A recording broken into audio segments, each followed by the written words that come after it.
Éternel notre Père, nous voulons te rendre grâce. Seigneur, ce matin, je prie que tu étendes ta main et que tu viennes nous parler à travers cette dévotion. Elle a pour thème fruits dignes de repentance et nous voulons produire des fruits dignes de repentance.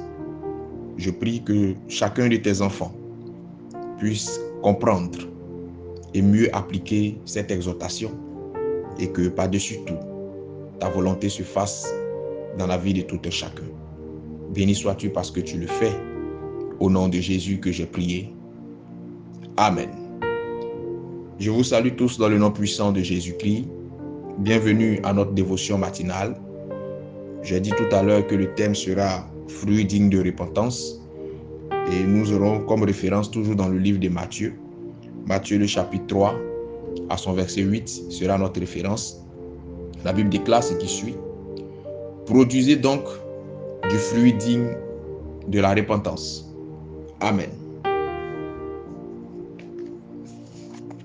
Tu sais, l'imperfection humaine t'emmènera à faire du tort aux autres, que tu le veuilles ou non. De manière consciente ou inconsciente, tu seras amené un jour à faire du tort à quelqu'un. Le plus important n'est pas le tort que tu as fait, que tu fais ou que tu feras à l'autre, mais plutôt l'attitude que tu auras après avoir fait le tort. Savoir admettre son erreur et s'excuser sincèrement est un signe de maturité et de grandeur d'esprit que peu de personnes ont. Ne cherche pas toujours de faux prétextes. Ne rejette pas toujours la faute sur les autres pour ne pas avoir à t'excuser quand tu es en erreur. Cela ne te mènera nulle part. Cela fera que te détruire à petit feu. En vérité, la repentance véritable, la repentance authentique est constituée de 3 étapes essentielles. La première étape, c'est reconnaître. À ce niveau-là, tu admets avoir fait du tort à quelqu'un ou à un groupe de personnes.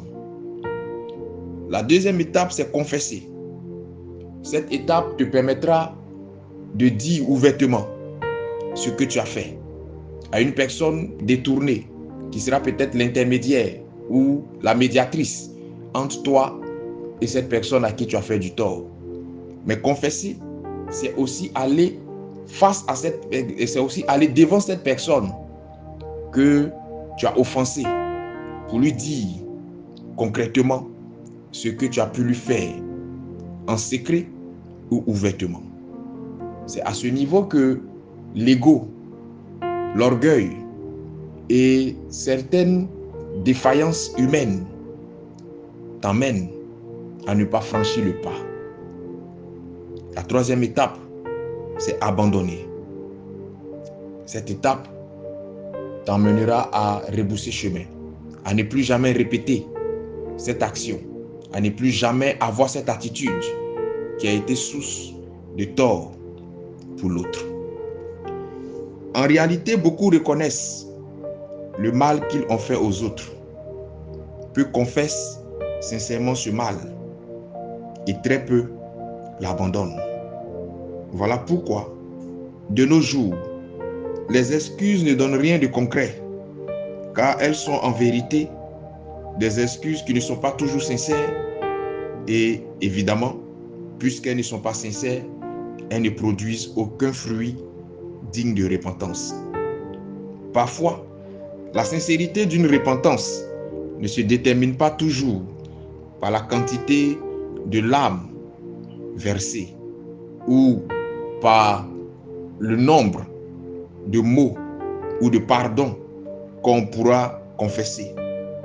En vérité, la sincérité d'une repentance se détermine plutôt par l'attitude du concerné après avoir versé des larmes de repentance ou après avoir tenu des propos de repentance.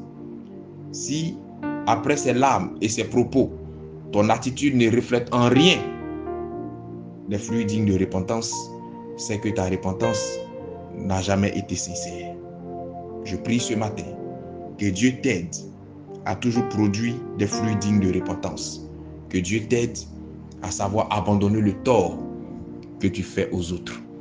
Que Dieu te donne la force de pouvoir reconnaître, confesser et abandonner en esprit et en vérité tes mauvaises voies.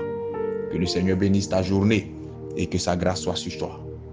Shalom chez vous.